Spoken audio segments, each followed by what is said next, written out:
Assalamualaikum warahmatullahi wabarakatuh. Perkenalkan, nama saya Muhammad Karel dari kelas 2A D3 Akuntansi dengan NIM 2201072020 dan nomor absen 14. Baiklah, saya di sini akan menjelaskan materi perkuliahan perbankan tentang pengenalan perbankan syariah.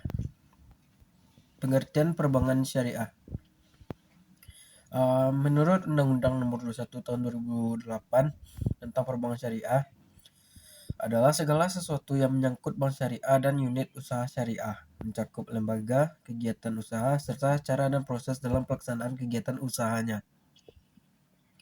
Bank syariah adalah bank yang menjalankan kegiatannya berdasarkan prinsip syariah dan menurut jenisnya terdiri dari bank umum syariah yang disingkat BUS dan bank pembiayaan rakyat syariah yang disingkat BPRS. Bank umum syariah adalah bank syariah yang dalam kegiatannya memberikan jasa dalam lalu lintas pembayaran. Sedangkan bank pembiayaan rakyat syariah adalah bank syariah yang dalam kegiatannya tidak memberikan jasa dalam lalu lintas pembayaran. Bank syariah adalah lembaga keuangan yang usaha pokoknya memberi kredit dan jasa-jasa dalam lalu lintas pembayaran serta peredaran uang pengoperasiannya yang disesuaikan dengan prinsip-prinsip syariah Islam. Selanjutnya itu muamalat adalah ketentuan-ketentuan yang mengatur hubungan manusia dengan manusia, baik hubungan pribadi maupun antara perorangan dengan masyarakat. Muamalah ini meliputi bidang kegiatan jual beli, bunga, piutang, gadai, memindahkan utang, bagi untung dalam perdagangan, jaminan, dan persekutuan, serta persewaan dan perburuan. Perbedaan bank syariah dan bank konvensional. Perbedaan bank syariah dan konvensional dari segi aspek utama. Yang pertama yaitu falsafah. Pada bank syariah tidak berdasarkan atas bunga, spekulasi dan ketidakjelasan. Sedangkan bank konvensional berdasarkan atas bunga. Yang kedua yaitu operasional. Pada bank syariah, dana masyarakat berupa titipan dan investasi baru akan mendapatkan hasil jika diusahakan terlebih dahulu. Sedangkan pada bank konvensional, dana masyarakat berupa simpanan yang harus dibayar mukanya pada saat jatuh tempo. Yang ketiga yaitu penyaluran. Syariah menyalurkan dananya pada sektor usaha yang halal dan menguntungkan. Sedangkan pada bank konvensional, aspek halal tidak menjadi pertimbangan utama. Yang keempat, sosial. Pada bank syariah, aspek sosial dinyatakan secara eksplisit dan tegas yang terutang dalam visi dan misi perusahaan. Sedangkan pada bank konvensional tidak. Yang kelima, secara organisasi. Bank syariah harus memiliki DPS, yaitu Dewan Pengawas Syariah. Sementara itu bank konvensional tidak memiliki Dewan Pengawas Syariah. Selanjutnya yaitu perbedaan bank syariah dan bank konvensional dari segi aspek lainnya. Yang pertama yaitu aspek akad dan legalitas. Akad yang dilakukan dalam bank syariah memiliki konsekuensi duniawi dan ukhrawi karena akad yang dilakukan berdasarkan hukum Islam. Setiap akad dalam perbankan syariah, baik dalam hal barang, pelaku transaksi maupun ketentuan lainnya harus memenuhi ketentuan akad. Kedua yaitu lembaga penyelesaian sengketa. Kedua belah pihak pada perbankan syariah tidak menyelesaikan di peradilan negeri, tetapi menyelesaikannya sesuai tata cara dan hukum materi syariah.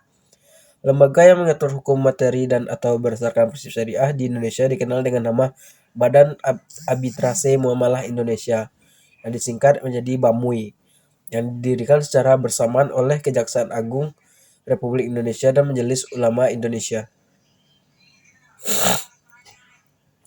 Yang ketiga itu struktur organisasi.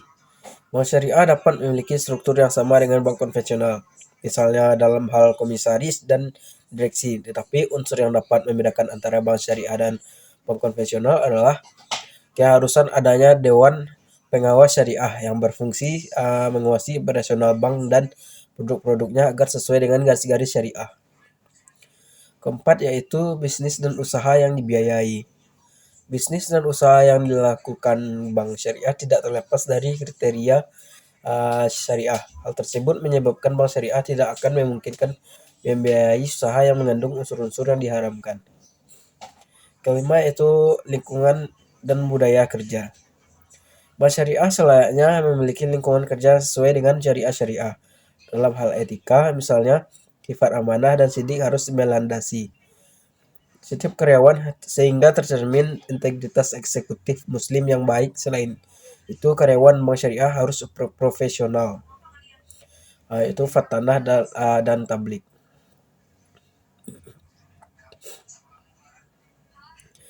Selanjutnya itu produk bank syariah. Yang pertama yaitu al-wadiah atau titipan. Titipan murni dari suatu pihak ke suatu pihak lain, baik individu maupun badan hukum, yang harus dijaga dan dikembalikan kapan saja si penitip menghendaki. Yang kedua yaitu murabahah. Perjanjian jual beli antara bank dengan nasabah. Bank syariah membeli barang yang diperlukan nasabah, kemudian menjualnya kepada nasabah. Yang bersangkutan sebesar harga perolehan ditambah dengan margin keuntungan yang disepakati antara bank syariah dan nasabah. Yang ketiga yaitu ijarah atau sewa. Akad pemindahan hak guna manfaat atas suatu barang lain atau satu barang dalam waktu tertentu dengan pembayaran sewa tanpa diikuti pemindahan pemilikan barang itu tersendiri. Keempat yaitu ran atau gadai, menahan barang sebagai jaminan atas uang. Kelima yaitu syirkah atau bagi hasil. Akad kerjasama antara dua belah pihak atau lebih, pihak bank dan nasabah untuk suatu usaha tertentu di mana masing-masing pihak memberikan kontribusi modal dengan kesepakatan bahwa keuntungan dan risiko akan ditanggung bersama sesuai dengan kesepakatan. Yang keenam yaitu mudharabahah, bentuk kerjasama antara dua belah pihak atau lebih di mana pemilik modal mempercayai sejumlah kepada pengelola modal dengan suatu perjanjian di awal. Yang ketujuh yaitu al-qard atau pinjaman. Akad pinjaman kepada nasabah dengan ketentuan bahwa nasabah wajib mengembalikan dana yang diterimanya, jumlah pokok yang diterima kepada lembaga keuangan syariah kepada waktu yang telah disepakati oleh lembaga keuangan syariah dan nasabah. Pembiayaan jenis ini adalah produk pinjaman tanpa pengenaan bagi hasil sama sekali dalam bank syariah. Sumber dana yang digunakan untuk memberikan pinjaman ini berasal dari zakat, infak, dan sedekah. Kedelapan yaitu bayi atau jual beli. Ada 3 jenis jual beli dalam pembiayaan di perbankan syariah, yaitu akad bayu al-murabahah, akad jual beli barang dagang pada harga asal dengan tambahan keuntungan margin yang disepakati. Yang kedua, bayu al-salam, pembiayaan jual beli di mana barang yang dibeli diserahkan kemudian sedangkan pembayaran dilakukan di muka. Dan ketiga, al-bayu al-istisna, kontrak penjualan antara pembeli dan pembuat barang. Sekian presentasinya dapat saya sampaikan. Apabila ada kekurangan tolong dimaafkan. Assalamualaikum warahmatullahi wabarakatuh.